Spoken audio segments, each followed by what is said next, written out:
साम्ब सदा शिव शम्भो शङ्कर शरणं मे तव चरणयुगम्।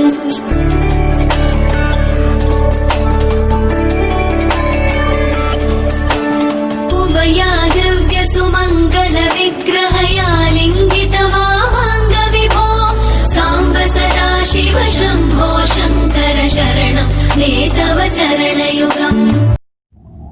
ओम स्थापकाय च धर्मस्य सर्वधर्मस्वरूपिणे अवतार वरिष्ठाय रामकृष्णाय ते नमः। जननीं शारदां देवीं रामकृष्णं जगद्गुरुं पादपद्मे तयोः श्रित्वा प्रणमामि मुहुर्मुहुः। नमः श्रीयतिराजाय विवेकानन्दसूरये सच्चित्सुखस्वरूपाय स्वामिने तापहारिणे। भगवान श्री रामकृष्ण देव, भगवती माँ शारदा जी और स्वामी जी को मेरा प्रणाम अर्पित करता हूँ और आप सभी को भी मेरा नमस्कार। आज एक कहानी मैं आपको बोलना चाहूँगा। पिछले बार भी हम लोगों ने श्री रामकृष्ण देव की एक कहानी लिया था, मछुआरे इनकी कहानी, और कई लोगों को बड़ा अच्छा लगा था। वो इज़ वेरी प्रैक्टिकल, आज के ज़माने में हमको आवश्यकता है, ऐसे ऐसे कमेंट्स हमको मिले थे, पॉजिटिव कमेंट्स। तो आज एक कहानी, बहुत सुंदर कहानी, ये रामकृष्ण मिशन की शायद प्रबुद्ध भारत या वेदांत केसर में बहुत पहले छपा था। टॉपिक था the God and his devotee. तो हम हिंदी में अगर अनुवाद करें, ईश्वर एवं उनके भक्त, इसी टॉपिक पर है और सत्य घटना पर आधारित है। बहुत मार्मिक, सो इमोशनल। तो उस घटना में आपको बोले कि थोड़ी सी उसके ऊपर हम चर्चा और करेंगे। कहानी बहुत पहले की है। केदारनाथ दर्शन के लिए एक साधु आए हुए हैं। साधु एक जैसे होते हैं, बिल्कुल फक्कड़, कुछ नहीं, उनके कपड़े भी नहीं है, कोपिन पहने हुए बस। और कब आए हैं वो? लास्ट डे में। उस गौरीकुंड जो जगह है जहाँ से 14 किलोमीटर हमको पैदल चलना पड़ता है केदार बाबा के पास जाने के लिए, वो लास्ट डे में पहुंचे हैं और जाना चाहते हैं। तब तक सभी बर्फ पड़ने लग गया है। आज पट बंद होगा, आज शाम को पट बंद होने वाला है। चारों तरफ बर्फ पड़ गया है। दुकानदार अपना दुकान समेट चुके हैं। यात्री लोग सब जाना शुरू कर दिए हैं। जो बच्चे कुचे हैं वो भी जा ही रहे हैं। और ये बाबा चल रहे हैं केदारनाथ जाने के लिए, चढ़ना शुरू किए हैं। लोग उनको मना कर रहे हैं, सभी लोग, बाबा अभी मत जाइए, जब तक आप पहुंचेंगे शायद पट भी बंद हो जाएगा, आपका दर्शन नहीं हो पाएगा 6 महीने के लिए। बाबा किसका सुनने नहीं है। मैं बहुत दूर से आया हूं प्रभु के नाम लेकर, आज केदार बाबा का दर्शन करूंगा, ऐसा करके जा रहे हैं। और मस्त होकर प्रभु का नाम लेते लेते वो जा रहे हैं। जाके पहुंचे हैं बड़े देर के बाद, और मंदिर के कोई नहीं, लोग थोड़ा बहुत कोई लोग बचे होंगे, वो भी चले जा रहे हैं।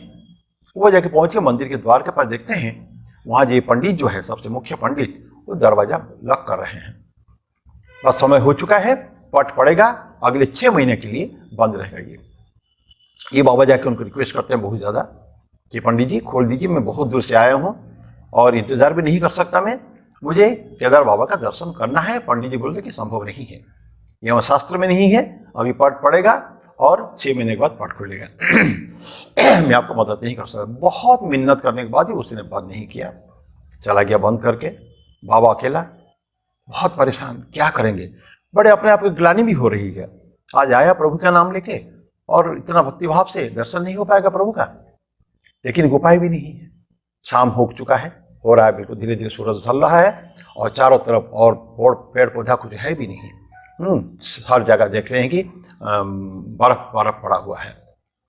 तो बहुत मन के अपने आप को कोसे, उसके देख रहे हैं कि कोई शायद मिल जाए, किसको पूछे, और ये मन में कर लें कि आज मैं जाऊंगा ही नहीं, मेरा प्राण ही त्याग दूंगा, आत्महत्या कर दूंगा चलेगा, लेकिन मैं यहां से जाऊंगा ही नहीं। इसी समय में देखते हैं खूब, माने आप कल्पना कर सकते हैं व्याकुलता जो प्रभु के दर्शन के लिए कितना हो सकता है, उसका एक्सप्लेन उस कहानी में किया है, लेकिन कोई उपाय नहीं है। उसी समय ठीक देखते हैं, रात हो रहा, संध्या हो चुका है पूरा।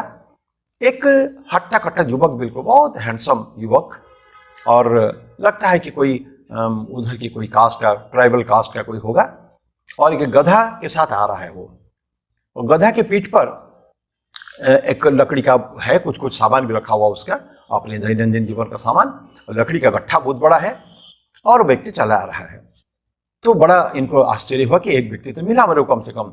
तो उसने उस घोड़े वालों से, गधे वालों से, गधा के जो मालिक से बोला कि ये बताइए, सारे अपनी कहानी क्या सुनाई, तो मेरे को दर्शन नहीं हो पा रहा है, मुझे बताइए कि मेरे को आत्महत्या कहाँ करना है, कैसे करना है। तो वो व्यक्ति गधा के जो लेके आए थे बोलती, बाबा आत्महत्या क्यों करेंगे, क्या चाहिए आपको? ना मुझे दर्शन करना है बाबा का। और पंडित ने बोला कि 6 महीना तक। वो बोलती कि चिंता मत करिए, कल आपका सुबह दर्शन हो जाएगा। बोले कैसे, आप कैसी बात कर रहे हैं? अभी तो पंडित ने बोला कि दर्शन नहीं हो पाएगा किसी कीमत पर। बोले कि आप मेरे साथ चलिए, अभी रात को हम थोड़ा सा आराम करेंगे। यहाँ ये एक गुफा दिख रहा है आपको पहाड़ी के अंदर, गुफा के अंदर जाएंगे तो ठंडक हमको महसूस नहीं होगा, लकड़ी मेरे पास है, आग जलाएंगे और बस मस्त, और कल सुबह आपका दर्शन होना है, मैं आपको बताता हूँ। ठीक है, थोड़ा मन में थोड़ा शांति हुई और अंदर गए, आग जलाया और कुछ भोजन भी बना। करने के बाद वो जो आगंतुक जो है वो बोलते कि बाबा जी आपको क्या चौसर खेलना आता है? वो करते द्यूतक क्रीड़ा है, उसके पास भी एक बोर्ड था। बोले हाँ मुझे आता तो नहीं है, लेकिन अब रात काटना है आपके साथ तो कुछ भी करेंगे। तो रात भर खेलते रहे ऐसे ही, कुछ खाना पीना तो भोजन हो गया था। और देखते देखते सुबह हो गया। जब सुबह हो गया, वो गधे का मालिक जो है वो उनको लेके बाहर आए कि देखिए क्या सुंदर सूरज उग चुका है और चारों तरफ पेड़ पौधा चारों तरफ। बोले कि आप जाइए, अभी आपको दर्शन हो जाएगा, ये पट खुलेगा, थोड़ी देर में खुलेगा। करके वो व्यक्ति कहीं चले गए, वो कहीं पता नहीं चल पाएगा वो कहाँ चले गए। बाबा ने देख लिया, उनको रास्ता दिखा दिया, ये मंदिर का पट है, खुलेगा। और ठीक वो साधु जी जा रहे हैं, जाके देखते हैं कि वो मंदिर का पट खुल रहा है, लोग लाइन लगा के खड़े हैं, बहुत सारे लोग। पिछले रात को कोई नहीं थे वहाँ और आज लोग लंबी लाइन लगाए हुए हैं और ये पट खुल रहा है। तो ये साधु जी के बोलते हैं, तो क्या आप कैसे आदमी हैं? कल मैं आपको इतना किया, मेरे को आप इतना परेशान किया है, मैं तो आत्महत्या करने वाला था मैं। बोला क्यों, क्या बात है, क्या क्या बोल रहे हैं आप? बोले कि कल शाम को जो आपको मैंने बोला पट खोलने के लिए, आपने बोला कि 6 महीने के लिए पट बंद हो जाएगा और आप आज सुबह खोल रहे हैं। बोला कि बाबा जी ये कल की नहीं, मैं 6 महीने के बाद यहाँ आ रहा हूँ। जब मैंने ही पट बंद किया था, मुझे याद आ रही आपकी, आपने मिन्नत की थी, लेकिन वो 6 महीना पहले था, आज नहीं, कल नहीं था वो। और आप देखिए चारों तरफ उस समय बर्फ गिरा हुआ था और चारों तरफ, अभी देखिए चारों तरफ पेड़ पौधा है, बर्फ पिघल चुका है, आज पट खुल रहा है, 6 महीने के लिए पट खुल रहा है। ये लोग देखिए इसको लाइन लगा के खड़े हैं। लेकिन उस पंडित को भी मन में ऐसा ये हुआ कि ये कैसे हो गया, ये कल की बात कैसे कह रहे हैं? कि बोले कि नहीं मैं कल ही आया था। बोले कि नहीं मेरे साथ वो व्यक्ति आया था, आप तो चले गए पट बंद करके। वो बोले कि नहीं कल सुबह पट खुलना ही खुलना है, आपको दर्शन पट होगा। मैं उन्हीं के साथ सारा रात बिताया।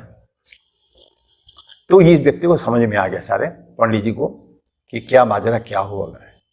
बोले कि बाबा जी आपको समझ में नहीं पाया, जो आपके साथ सारा रात बोलते थे वो कोई नहीं और थे, भगवान महादेव खुद ही थे।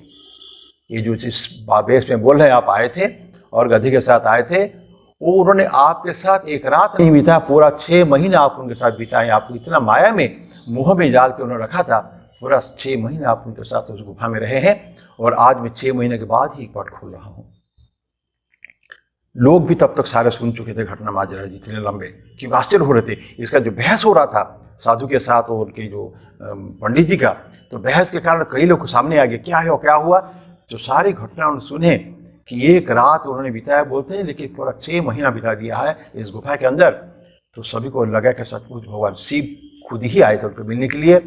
और पंडित जी गए अंदर, पहला तो फर्स्ट टाइम वो गए ही वहाँ, मैंने अंदर फर्स्ट पैसेंजर को एंटर। और उन्होंने चिंतन करते करते कि प्रभु मेरे को दर्शन दिए और मेरे साथ 6 महीने रात गुजारा मेरे साथ, उन्होंने मेरे साथ बिताए एक रात कहकर। तो मन में उनका इतने क्या आनंद का भाव आ रहा था कि जो मेरे को चाहिए था कि भगवान का दर्शन होना है, वो तो मेरे को दर्शन हो गया है।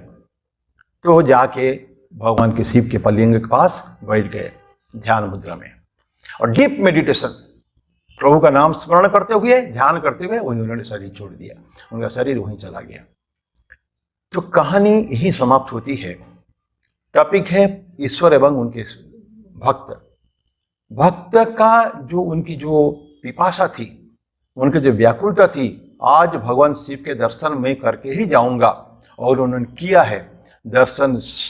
उनके साथ छः महीना रात में बिताया, एक रात का एकर, और यहाँ उन्हीं के सामने जिनके दर्शन करने आए थे आज मैं सामने बैठा हूँ। अब इस शरीर की मेरे कोई आवश्यकता नहीं करके उन्होंने शरीर त्याग दिया। तो मित्रों, भाइयों बहनों, ये होती है व्याकुलता। इस तरह की कई घटनाएं हम लोगों को, ये तो केवल एक कहानी नहीं, ये सत्य घटना है।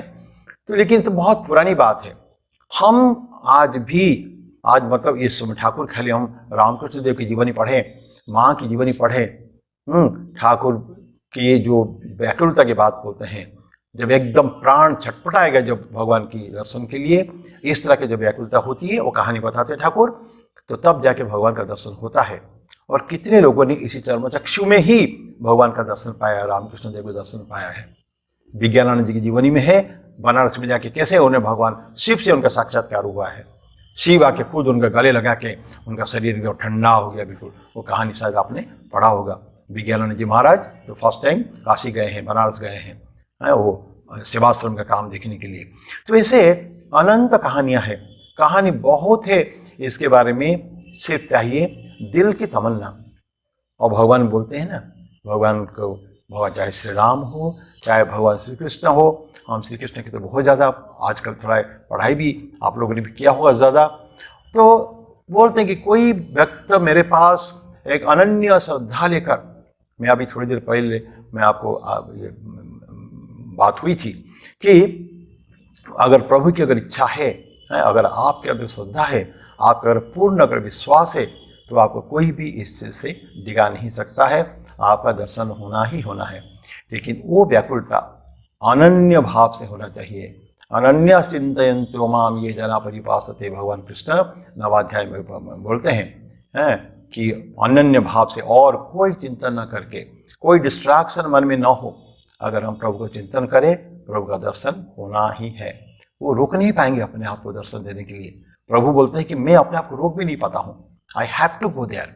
जो डिस्ट्रेस में है, जो तकलीफ में है, और मुझे प्राण पर से बुलाता है, आह्वान करता है, मैं उनको दर्शन दूंगा ही।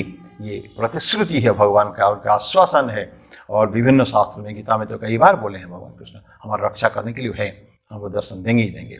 तो ये एक छोटी सी कहानी थी। आज मैंने सोचा कि पिछले बार भी कहानी हुई थी, आज भी कहानी के साथ हम लोग समाप्त करें। तो और उसके ऊपर आगे न बढ़ाते हुए सिर्फ पुनः हम सभी भक्तों के लिए है, अपील तो नहीं, हमारे आत्मविश्लेषण है कि क्या सचमुच हम भगवान का दर्शन चाहते हैं क्या खाली बातें करते हैं, खाली पढ़ाई करना, ये करना, वो करना, ये सब चलता नहीं है। कितना भी पढ़ लें, कितना भी सुन लें, कितना भी चिंतन कर लें, जब तक वो ठाकुर की भाषा में जो व्याकुलता जब तक नहीं आएगी, तब तक हमको भगवान का बारे में इंटेलेक्चुअल बौद्धिक नॉलेज तो हो सकता है, लेकिन वो नहीं हो सकता, दर्शन उनका नहीं हो सकता है, कभी नहीं हो सकता है। तो पुनः मैं वाणी को ही विराम दूंगा, आपको यही अपील करते हुए साधना पथ में हम लोग ठीक ठीक अग्रसर हो। जो पंथा प्रभु ने जो बताया है, समय समय पर बताया गया है, उस पंथ का अनुसरण करते हुए हम लोग आगे बढ़ें, और ज़रूर हम लोगों को जो मनोरथ सफल होगा। तो आज समाप्त करता हूँ इस बात को, और पुनः अगले फिर बुधवार को फिर इस तरह के कोई कहानी या प्रसंग के साथ उपस्थित होंगे। तब तक के लिए आपको नमस्कार। ओम शांति शांति शांति। हरि ओम तत्सत। श्री राम कृष्णार्पणमस्तु।